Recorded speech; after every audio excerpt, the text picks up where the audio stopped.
Welcome, everybody, to the Sentinels of Liberty podcast. I am your host, Redbeard, and it is a pleasure, as always, to have everybody return tonight. This evening's episode is going to be pertaining to essentially the Longview and the End Goals, and we'll get a little bit more into what that means and essentially a republic without direction. And I think this will be a pretty good episode. You guys and gals will be able to see how I have it laid out. It's going to be a little bit more formatted. It's going to be a little bit more educational to some degree, but we're going to mix in some relevant conversations and a few opinions here and there of mine, just to kind of pepper some spice on it. And hopefully what your takeaway is something that you can find constructive to bring into conversations, debates, or anything otherwise that you might hold with other people, not only just in your household, but within your communities and so on and so forth. There is a little bit of housekeeping that I'm going to attend to here real quick, which is if for those of you who haven't seen the update that I posted on the channel on Thursday, I am going to be foregoing Thursdays for a little while and exclusively just doing Saturdays, as they're going to be a little bit more beneficial to me. I just can't pay enough attention or time at the moment to do a proper Thursday, unless, of course, something changes to where I have to, meet a guest or something like that on their terms. I try to work with my guests as much as I can on that. So moving forward, there's not going to be the Thursdays. They may come back in the future, but for now, in terms of being able to refine and have better content and to deliver something a little bit, more well polished, I'm just going to limit it down to Saturdays. But I hope you guys and gals stick with me for my Saturdays, and you keep coming in to support the channel and hearing all of the things that we talk about on the channel. So with that out of the way, there's a special shout out that I would like to do, not because I was told to, not because I feel obligated to, but simply because I believe in what this is. And more importantly, I know Scott Horton has spent a lot of time, as well as many others, trying to get this set up. And I want to just include that here real quick. So what you're seeing here is Scott Horton Academy. He finally has gotten that up and running, and it's something that I think many, many people would be able to benefit from. I really wanted to try and give Scott a shout out with this, because I do believe in what he does and what so many other people in his sphere and in the Liberty circles do, as it pertains to trying to educate people a little bit more about foreign policy and a variety of other topics that I think require attention, and there should be due diligence and prudence paid towards them. So please go check that out. Even if it's not for you, at least go take a look and see what it's for. And, there is, you're going to be paying essentially to get an education, but I think it's worthwhile. And I'm sure with all of the endless work and effort that they've put in just to get the thing going, they're not going to short sell you on a quality education and learning experience that you can take away and bring to the fight, bring to the debates, bring to the general conversation. So, Scott, I wish you the best of luck. I hope everything pans out for you. And I have no doubt that it's going to. You guys and gals do fantastic work over at the Libertarian Institute and likewise at antiwar.com. And I know there's going to be some people contributing from both of those places from what it sounds like. So I really look forward to seeing how all of that stacks up. So I just wanted to do that for you. Again, because I believe in everything that he's done and everything that the people he works with does as well. So with that being said, this conversation I feel like is important when we are discussing whether it's domestic issues or whether we're discussing, foreign policy or whatever the case is. We really have to have some type of a view, some type of a goal, right? And in so much of what's happened recently, I feel like there is no long view. There is no real end goal. There's a lot of stuff that's happening, but in the end of the day, it just seems like it's all disjointed, discombobulated, and doesn't really seem to add up. It doesn't really seem to have a real cohesive structure. And, and I know some people might say, well, that could be for a purpose, but in the end of the day, I think just in general, even if it's not for the purpose or whether it is for the purpose, it doesn't benefit the average person, right? And again, somebody might say, well, that's how it's designed, but I digress. So I want to jump into this and I want to talk about this. And I really, really hope that everybody gets a little something out of this and you can take it and use it in your own life, in those discussions and in those debates and so on. So let's jump into it. And I am going to have to also get another web page in the screen share, but we'll do that when the time comes. So we're just going to kind of create a picture here, right?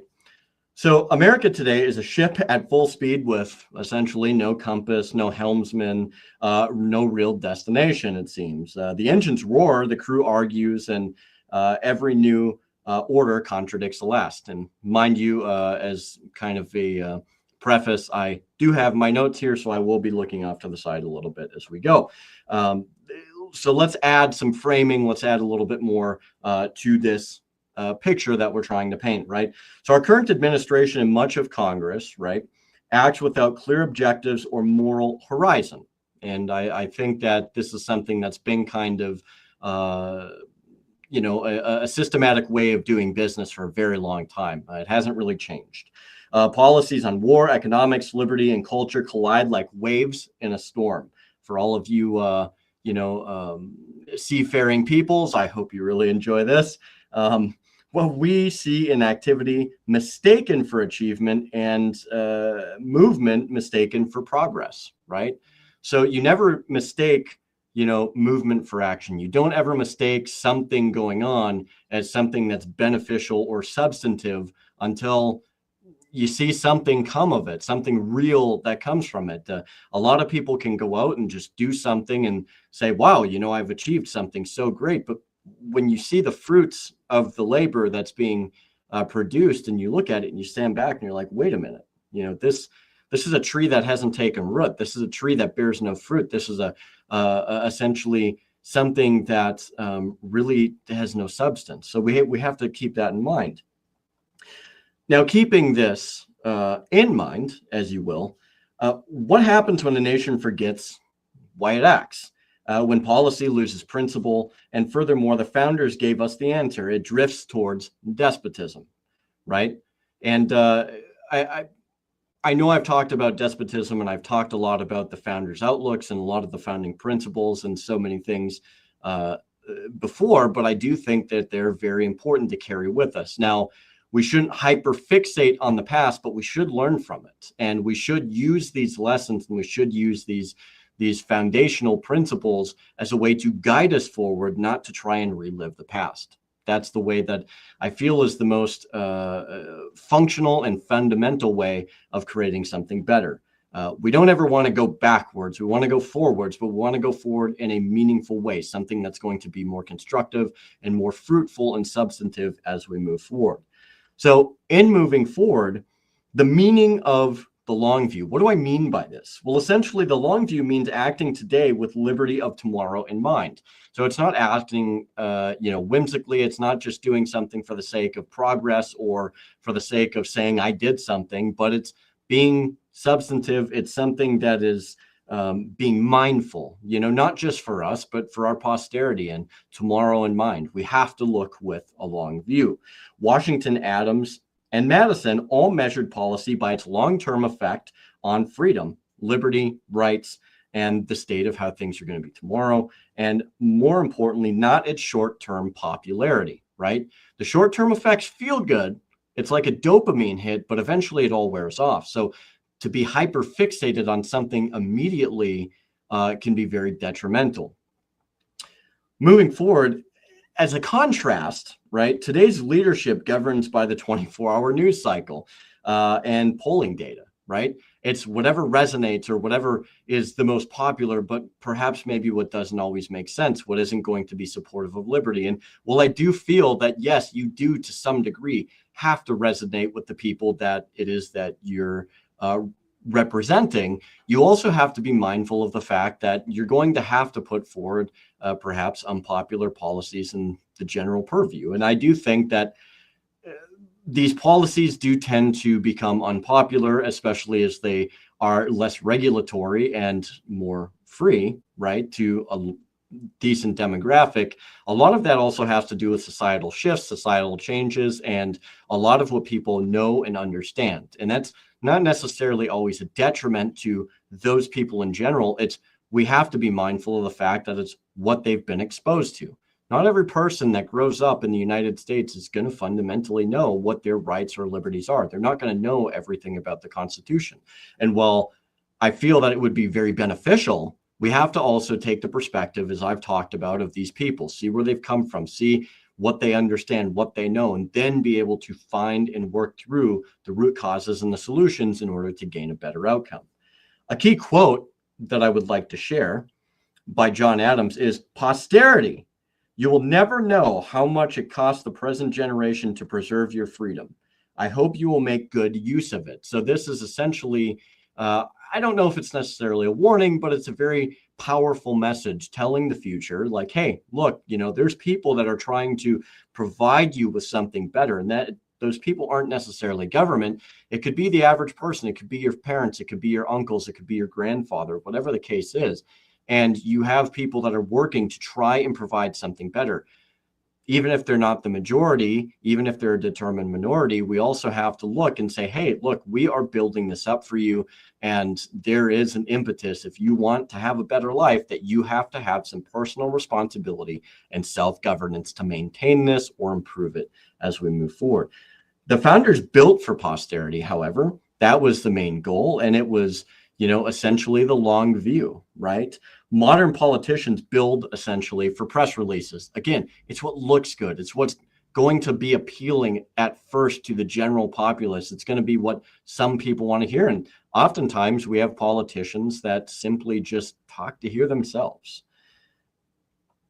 A government without objectives, right? I think this is something that isn't unique to the United States. Surely the UK, France, Germany, and so many other places around the world are filled with a bunch of governments that have no real objective. They have no aim.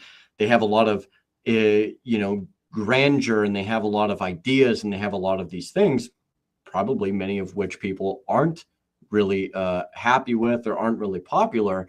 But then it adds up to nothing. And whenever you press these people on, okay, so like, what's the end state, right? What is the end goal? What is it going to achieve? What is it going to provide as a benefit? What are the potential cons? Most of these people can't even spell that out to you, even if they're the people that essentially have written the bills, the legislation, the policy, et cetera, et cetera. Kind of see the picture that I'm trying to paint here. As it pertains to foreign policy, endless interventions, right? In places like Ukraine, the Middle East, the Pacific. I think contemporarily, when you look at Ukraine, you look at Israel, Gaza, you look at things like potentially Venezuela and further areas in the Middle East and potentially more, we see this endless intervention, right? Each launched with rhetoric about defending democracy, right? And what did the founders think of democracy? It was nothing that would ever result to anything more than a frightful despotism, but I digress. None with clear end goals. No definition of victory, no exit strategy whatsoever, and measurable success. And where did we see this? We saw this after the 20-year debacle and absolute failure of the U.S. foreign policy in the Middle East.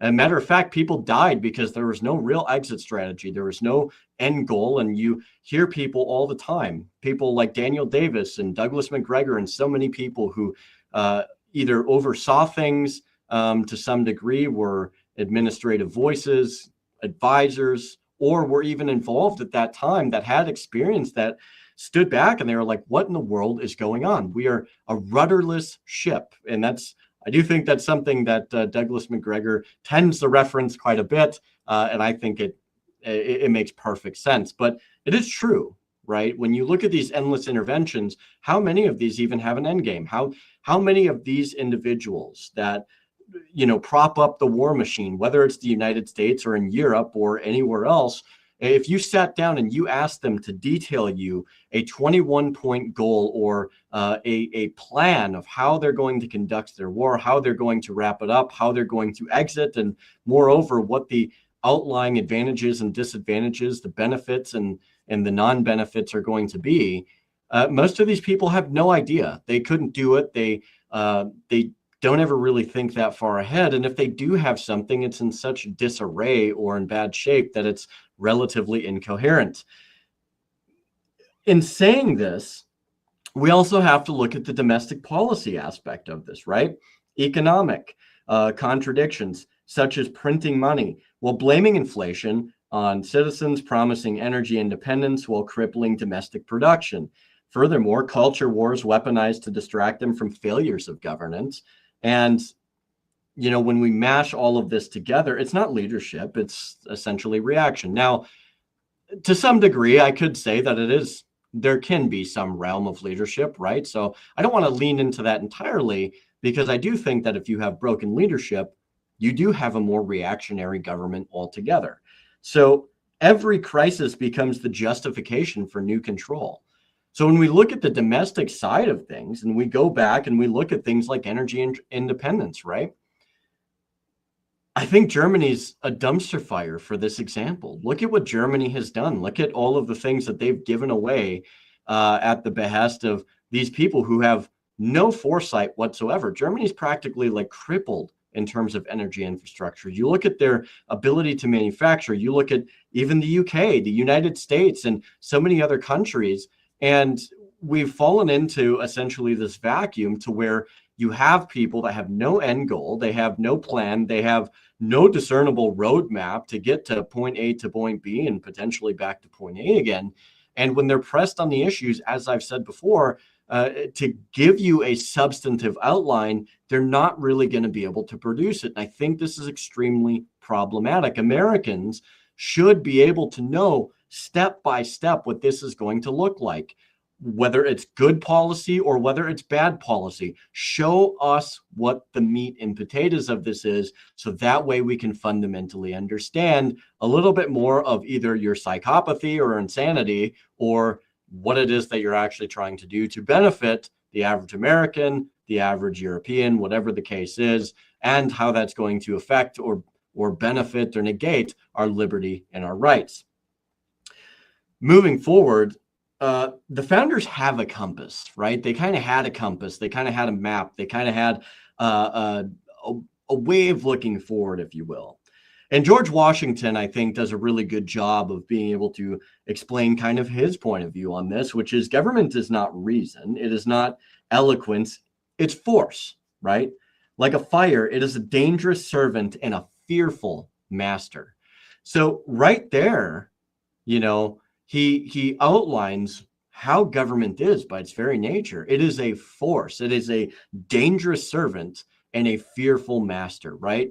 And I really think when you break that down and you look at force and you look at the way that government operates, it is on force, right? To some degree or another. And furthermore, it becomes a dangerous servant because it doesn't like being subject to the people, but even more so, it becomes very, very fearful. And I would even argue still extremely dangerous whenever you try to limit the power that it has.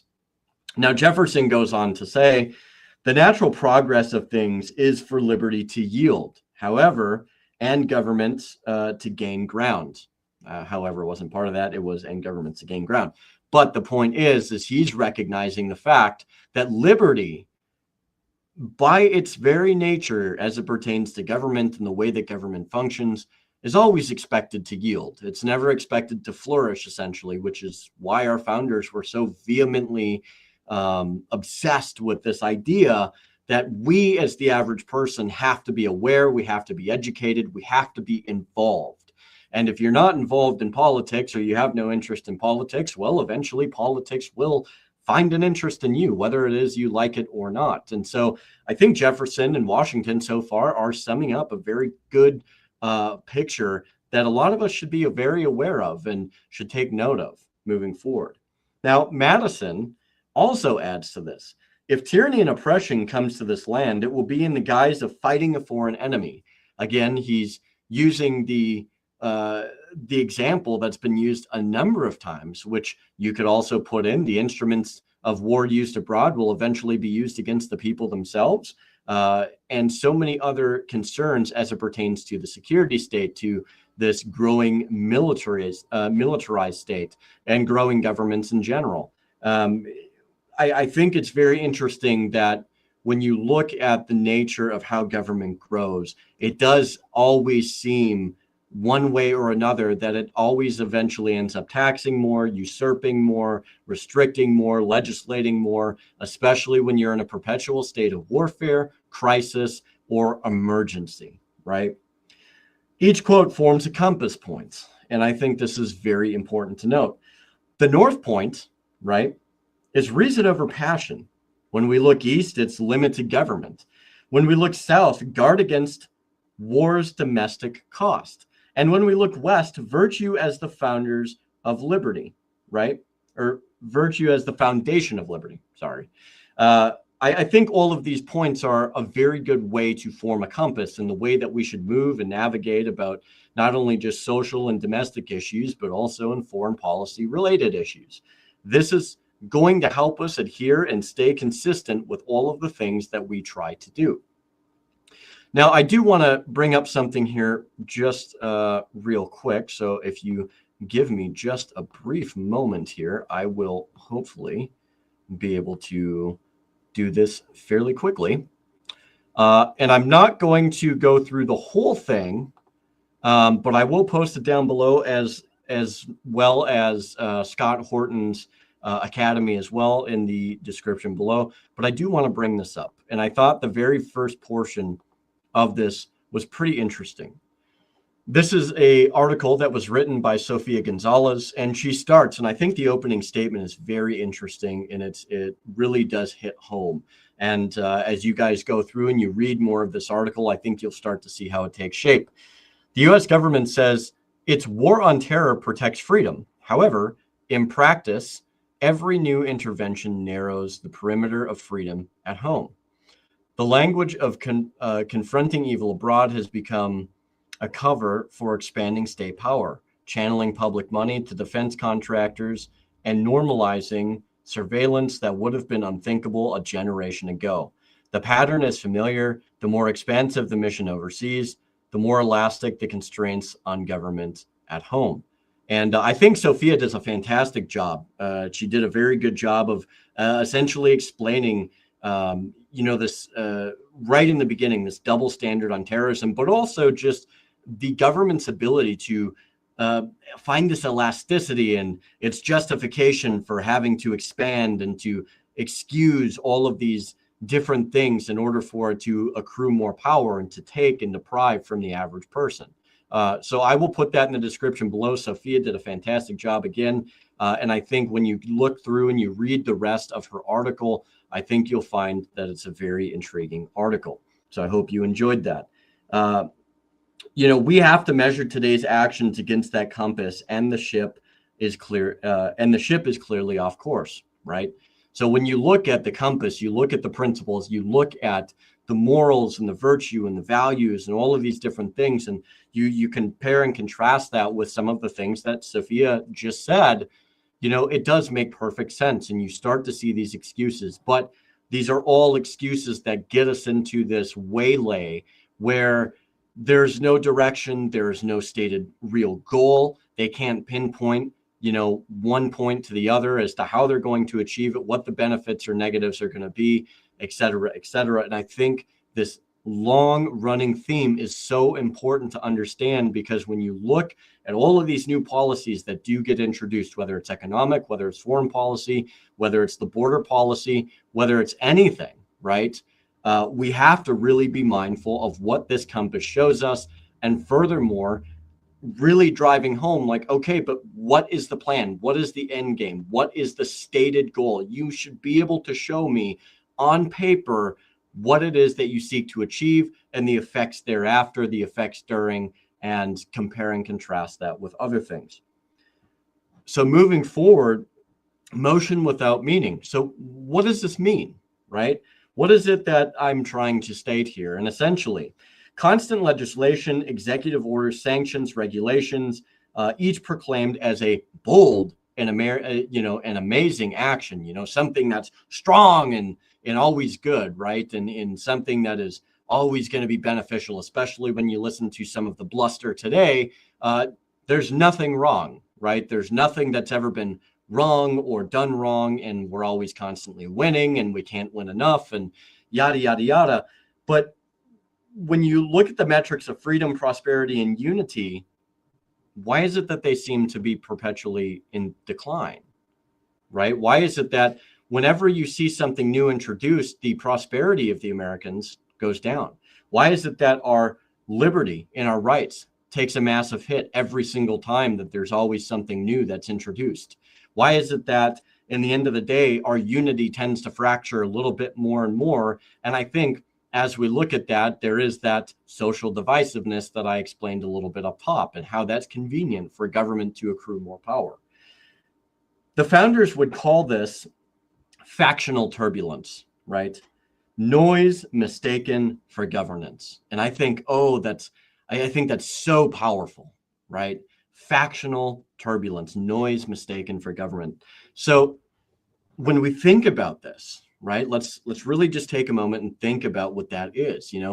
It's this idea of presenting essentially a great policy or a great idea, or we're going to end the war, or we're bringing prosperity back, we're doing all of these things, and and we're going to have more jobs, we're going to have so many jobs, like the Trump always goes forth and he's like, it's going to be huge. Okay, you've never seen it quite so huge. It's going to be great, the greatest, as a matter of fact. You've never seen it so great.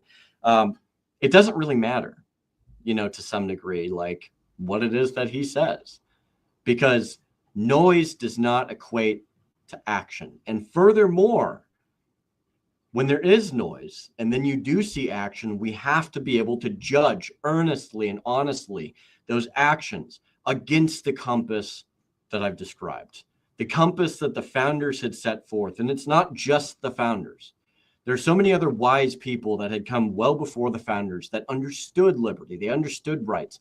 They understood what a good, moral, unified society would be. And it's not unified in the sense that everybody agrees, but the idea that you can have this prosperity and you can have, this realm of success together. We can all grow together.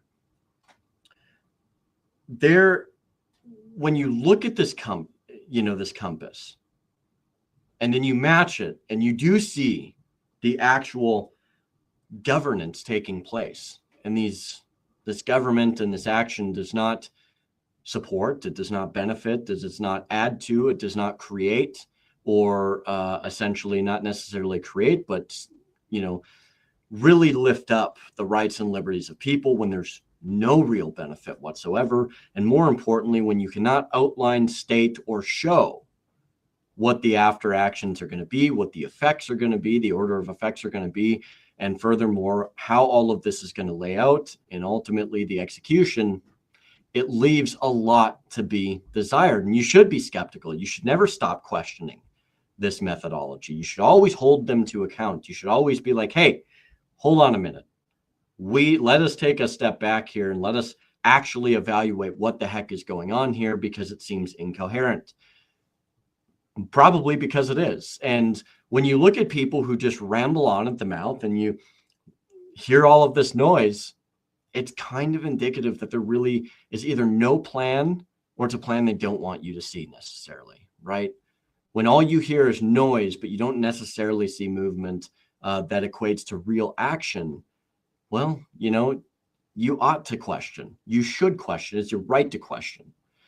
Now, this isn't always the case, because you do have to have people that do promote ideas. You have to have people that do have conversations. But it is this aura of responsibility and not necessarily suspicion, but a earnest vigilance that I think is required.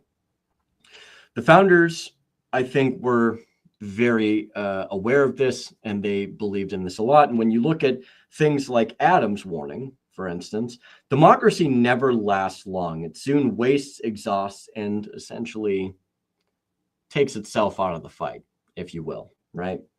Activity without direction exhausts the republic until it welcomes controls just to stop the chaos, right? So essentially, when you create this chaos, or you exploit chaos, or you have these emergencies or this perpetual war, what does it ultimately invite, right?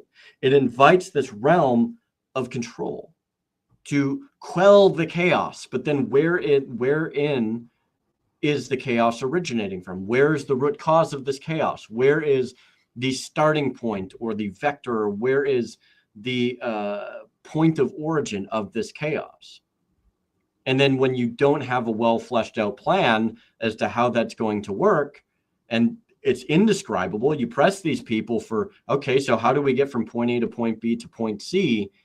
And they're just like, oh, well, you know, we're still working on that. Don't you think maybe you probably should have worked on that well before you started doing something? Now, I know people are going to say, well, you have to adapt. You have to be able to change. Yes, you should, but you should also have a foundation and a direction of where you're going to go before you undertake this endeavor. Moving on, when we look at anti-liberty by design in terms of how it equates and folds into this discussion, I think you'll be able to kind of see this. Expanding surveillance justified by security. Censorship disguised as disinformation control. Financial regulations that punish self-reliance. My goodness, my speech is not great right now. I apologize. Endless war spending while citizens drown in debt, right? Each piece erodes the Bill of Rights. Together, they form the architecture of soft despotism, what Tocqueville called an immense tutelary of power, or tutelary power, which takes charge of our equipment and security, but ultimately reduces us to nothing more than a flock of timid animals. That's pretty strong words. It's pretty strong words indeed. And I think the Tocqueville really hits the nail on the head, right? This all really reduces us to our baser forms.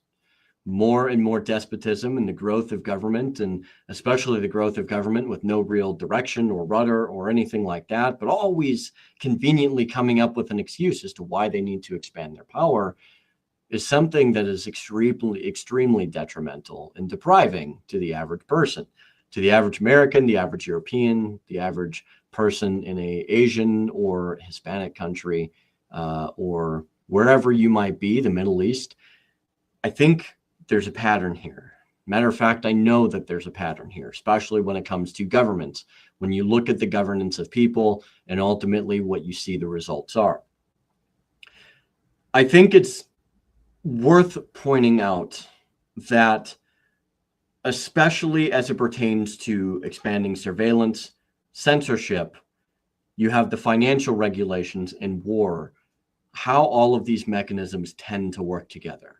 They are essentially the tendrils and the invasive portions of the state that really seems to infest and infect the entirety of society.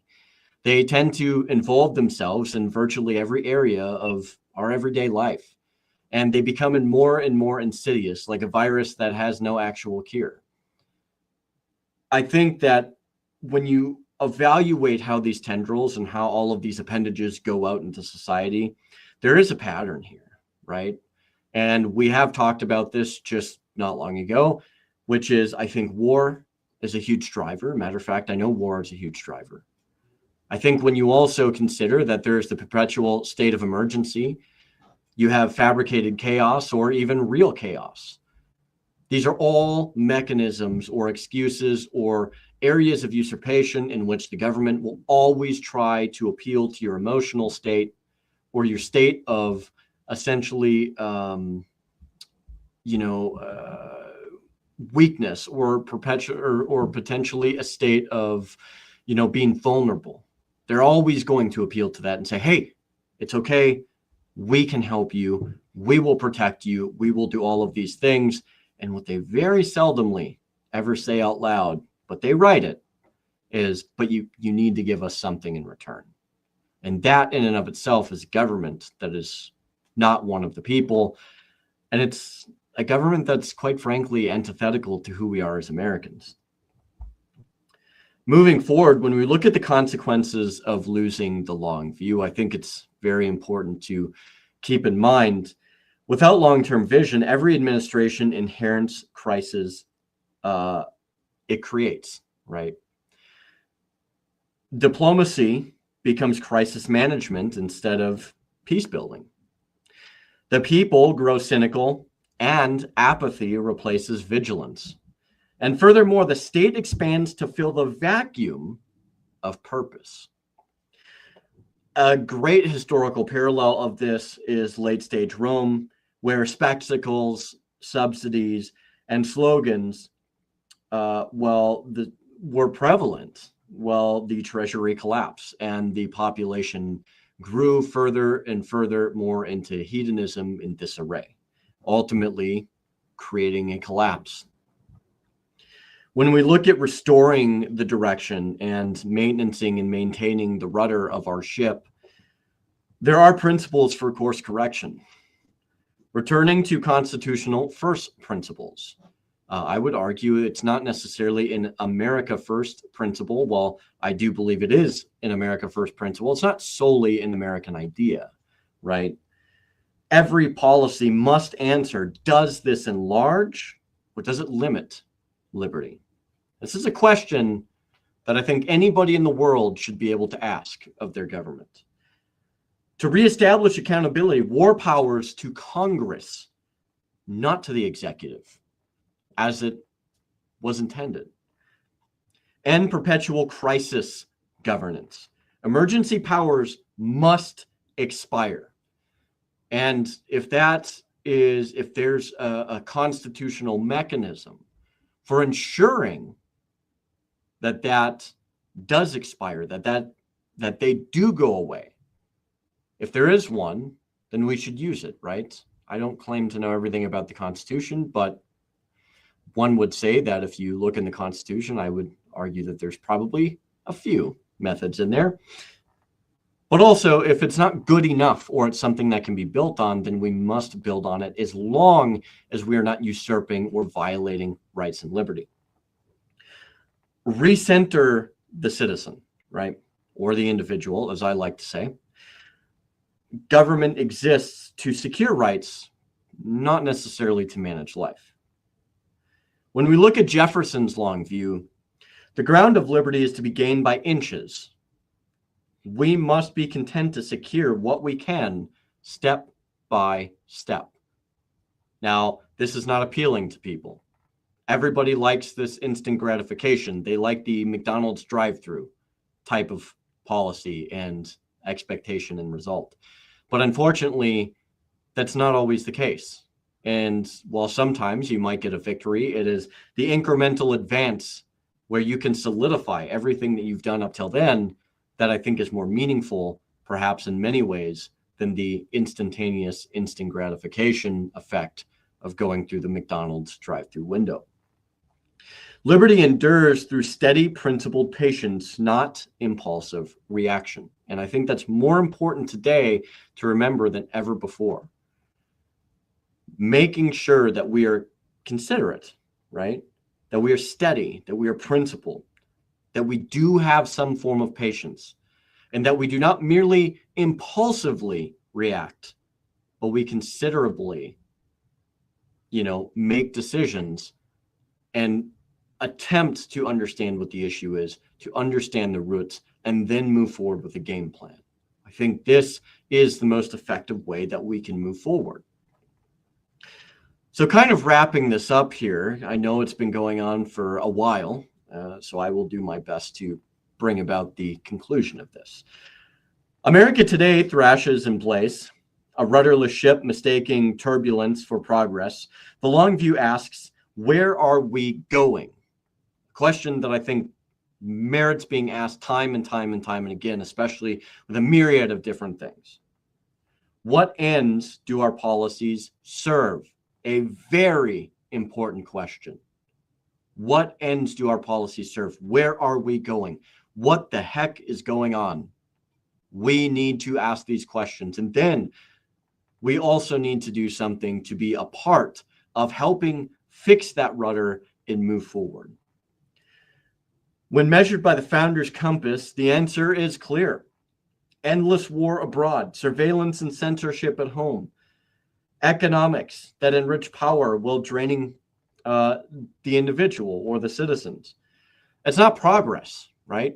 It's not even conducive to progress. If anything, it's more deprivation and just more of that example of despotism and authoritarianism, something that does not benefit the average person, especially, the mom and dad who have a couple kids that are trying to make ends meet, that have to get gas, or some days have to choose, whether they're going to get gas to go to work or to get food for their family. You're not finding those solutions by all of the things I've just mentioned. And there's a lot more to that laundry list and to that grocery list, right?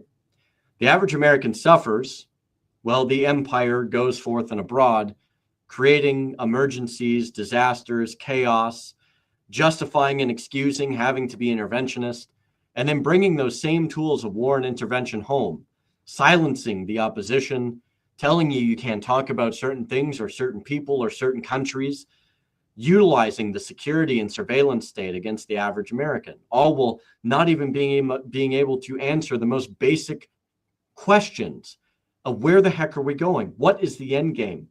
To what purpose do our policies serve to our end? These are things that are inexcusable. As a final reflection on all of this, a republic, if you can keep it as what Franklin said, and you've heard me bring this quote up numerous times, keeping it requires more than motion, it requires direction. We must have direction. The long view means steering by principle, not politics, by liberty and not expedience. We must not rush to the finish line, and we must not be consumed by our favorite political party or the favorite political son or daughter that we put into the governorship or to the mayor office or to the presidency. We must be steered by principles and by liberty, not by politics or expediency. And so therefore, there should be a call to action, something that I do often when I do one of these founders warnings or these more educationally directed type of videos, which is, as sentinels of liberty, and that's not just me, it's all of you, those of you who come by and you watch my episodes, which I thank you very much, demand end goals rooted in liberty and rights, in honesty, in earnest policy, in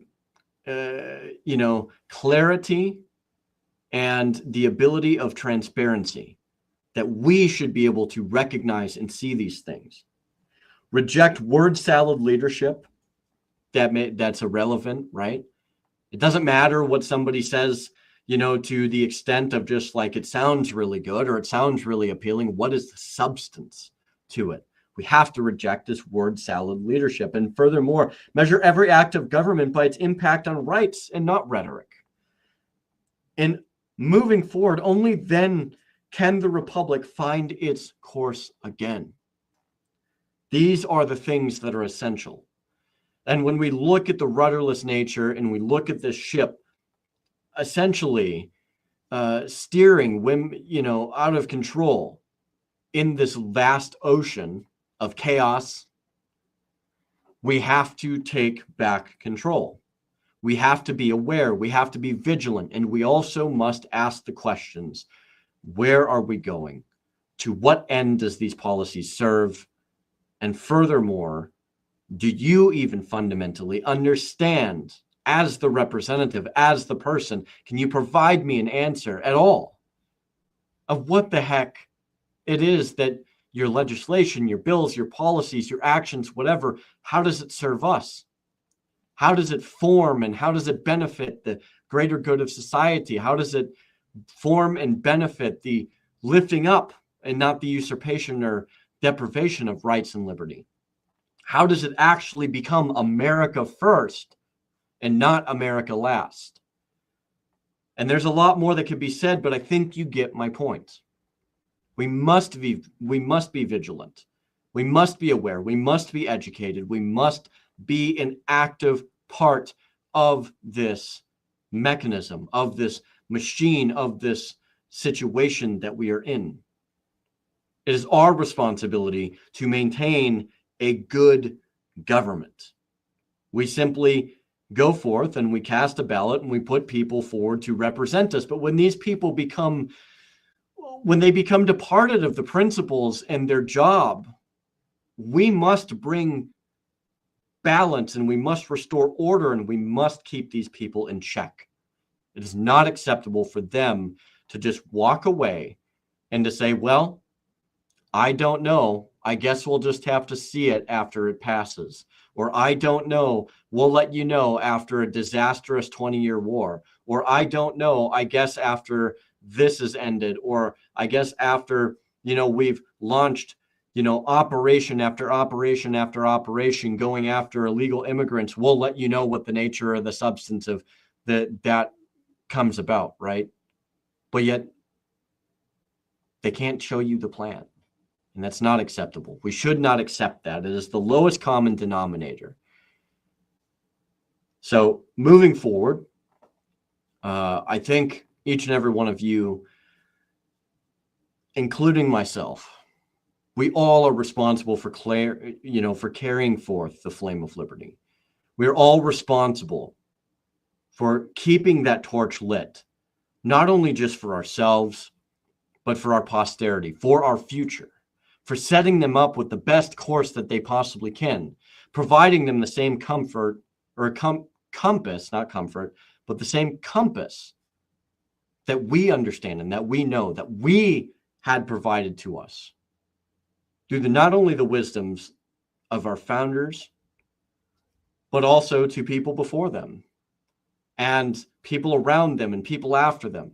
Individuals like de Tocqueville, for instance, a very smart person, or Justice Blackburn, another very intelligent person who often spoke of the public good. We have an inherent responsibility. And that responsibility is not only personal responsibility, but it is self-governance. We must be capable of self-governing and responsibility. In this, we can start to understand and formulate the direction, using our compass, restoring order to our waylaid ship, and having a destination and an end goal that we can all move forward to. So with that being said, I thank you, every single one of you, for coming out, watching the episode tonight. I hope you're able to get something out of it. Especially making it through some of my vocabulary slips for whatever reason. Don't know why talking was so hard tonight, but I do appreciate it. And I really, really hope to see you back here next Saturday at the same time, 1700 Central. And I will have another fantastic show set up for you. I hope you really like everything that I've been doing so far. And if you haven't seen any other episode aside from this, you're not really familiar with the content and you're a first-time viewer, take some time, go back, take a look at some of the other videos. If you like it, great. Throw a like, maybe throw me a subscribe if you genuinely enjoy the content. If you don't, thumbs down it. Let me know why. Let me know what your questions, comments, concerns, or anything like that are. And I'd love to hear from you. I think feedback from everybody who watches is awesome. And I hope you guys have a fantastic rest of your day, and we will see you all on the next one. Now I'm going to set you guys and gals up with a little bit of outro music for your enjoyment.